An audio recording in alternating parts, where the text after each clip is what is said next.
Last year, was fantastic because different parts of the country the deputy president was doing a lot of empowerment in different parts. There were members of parliament who stood behind the empowerment drives.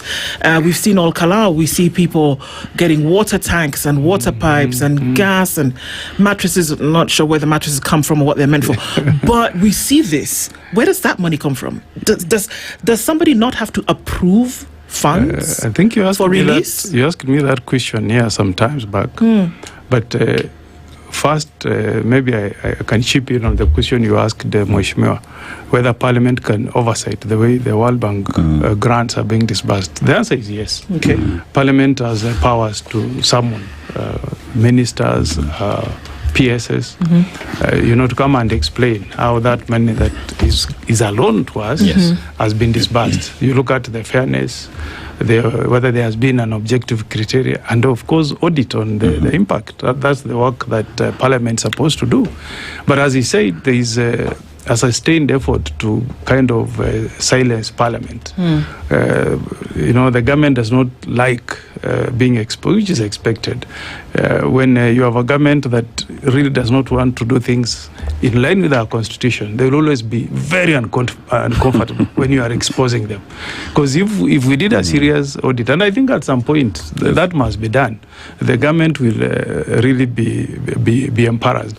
But about this other money that we are seeing, there is during the tenure of President Uhuru, we passed some law that said when you walk to a bank, you cannot cash more than 1 million. I don't know if you remember. Yes. And subsequent to that, we have passed a number of laws, including anti-money laundering. And we are committed to the international community that we will not have dirty money circulating around. Yes. And that there will be some form of accountability. If I'm walking to an Arambe with 10 million shillings, I should be able to explain where that money has come from. And here we must fault the oversight institutions. The Ethics and Anti-Corruption Commission, I think 2 weeks ago, released a report where they raided a junior officer from the city, the county of Nairobi, and they recovered 65 million shillings.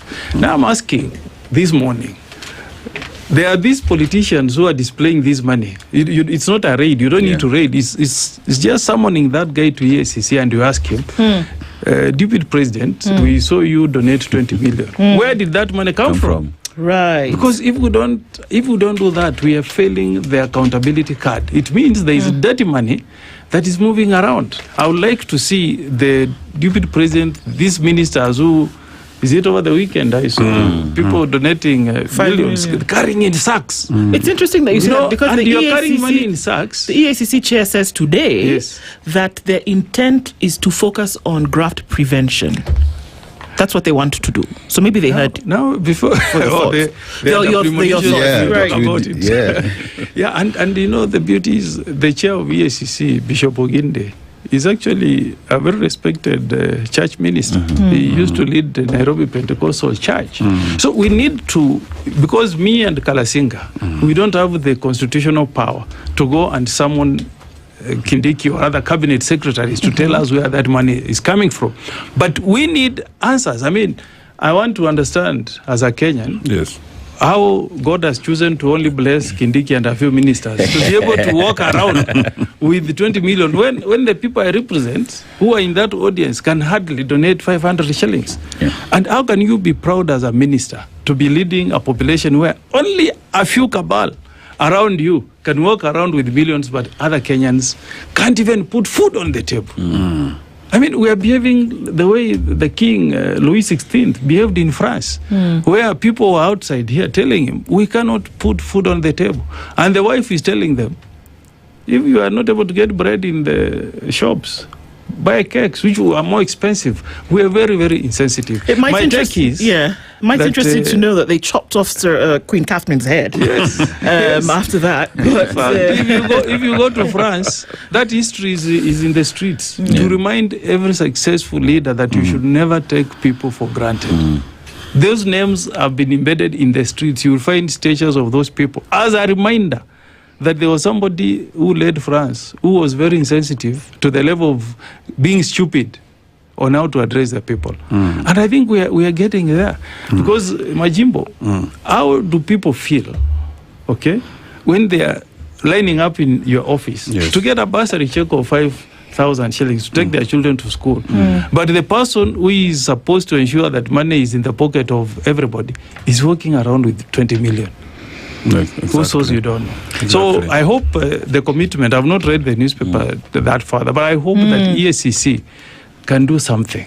Really, if you want to make a donation, you are Okong'o Omogeni, I have a bank account. Why can't I do a bank transfer to that church so that we can trace where that money has come from? Yes. You know, then if you go to the US, what they will do, they will also look at your tax declarations.